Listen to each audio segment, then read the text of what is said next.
आपको यह भी बताना चाहूंगा कि हमारा फॉरेन एक्सचेंज वो जो है वो ऑल टाइम हाई है और 681 यूएस बिलियन डॉलर्स ये हमारा फॉरेन एक्सचेंज है। ये बदलता भारत है जिसको हमको समझने की जरूरत है। और अगर मैं बात करूं जैम की, जनधन योजना, आधार और मोबाइल, आज 55 करोड़ लोग हमारे अकाउंट होल्डर्स हो गए, 55 करोड़।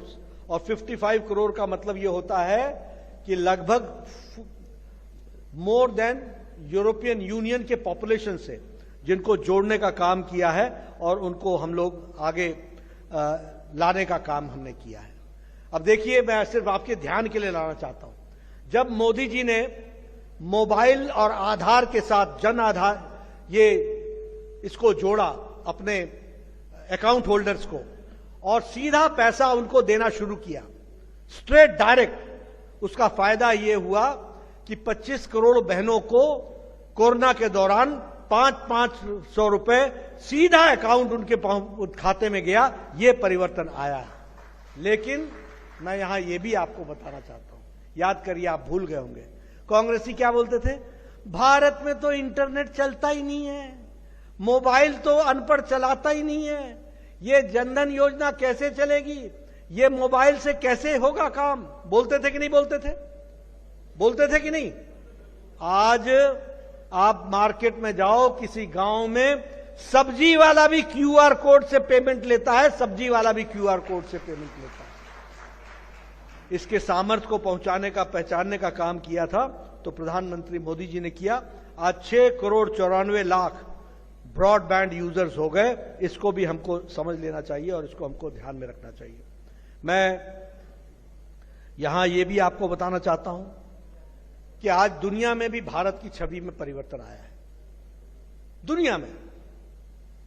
अब आपके सामने देखिए, पाकिस्तान से बॉर्डर आपका लगता है, हम सबका लगता है और बार बार पाकिस्तान की चर्चा होती है। मैं अंतर्राष्ट्रीय भाषा में जो पॉलिटिक्स, इंटरनेशनल पॉलिटिक्स की बात करते हैं और जो इंटरनेशनल पॉलिटिक्स की दृष्टि से जो बात हम डिप्लोमैटिक भाषा में कहते हैं, वो डिप्लोमैटिक भाषा में आज से 10 साल पहले सारी दुनिया जब भी बात करती थी, India and Pakistan, India and Pakistan. और अगर आपको याद होगा तो कोई भी इंटरनेशनल लीडर आता था तो या तो वो पहले पाकिस्तान लैंड करता था, फिर इंडिया आता था, या इंडिया से जाते समय पाकिस्तान होकर के जाता था। जैसे उसने बराबरी में देखा था, इंडिया एंड पाकिस्तान। ये हाइफनेशन था। अगर इंडिया का नाम लेगा तो अंतर्राष्ट्रीय भाषा में, डिप्लोमैटिक भाषा में पाकिस्तान का नाम लेगा। आज अंतर्राष्ट्रीय भाषा में इंडिया के साथ पाकिस्तान का नाम कोई नहीं लेता। India is India and Pakistan जहां रह गया वहां रह गया। पहले मनमोहन सिंह जाते थे अमेरिका, क्या बात करते थे? टेररिज्म, इसी की बात करते थे। पड़ोस में मुसीबत है, पाकिस्तान हमको तंग कर रहा है। आज मोदी जी जाते हैं विदेश में और अमेरिका में तो आज क्या बात करते हैं? आज बात करते हैं भारत के साथ व्यापार की, आज बात करते हैं सेमीकंडक्टर्स की, आज बात करते हैं टेक्निकल नो हाउ की, आज बात करते हैं स्पेस एरिया में हम लोग मिलकर के कैसे आगे बढ़ सकते हैं, इसकी बात करते हैं। और आज पाकिस्तान कहां रह गया? प्रधानमंत्री मोदी जी क्वाड की बैठक में बाइडेन के सामने बैठ करके भारत और मानवता के पक्ष को कहते हैं। यह परिस्थिति आकर के खड़ी है। इसलिए अंतर्राष्ट्रीय जगत में अगर हम बात करें तो बहुत बड़ा फर्क हम लोगों को देखने को मिला है और जानने को मिला है।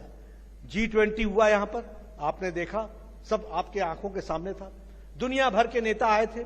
लेकिन G20 पहले कभी कोई हमारे यहां कार्यक्रम होता था तो वो नई दिल्ली तक सीमित हो जाता था, लेकिन प्रधानमंत्री मोदी जी ने G20 को देश का इवेंट बना दिया।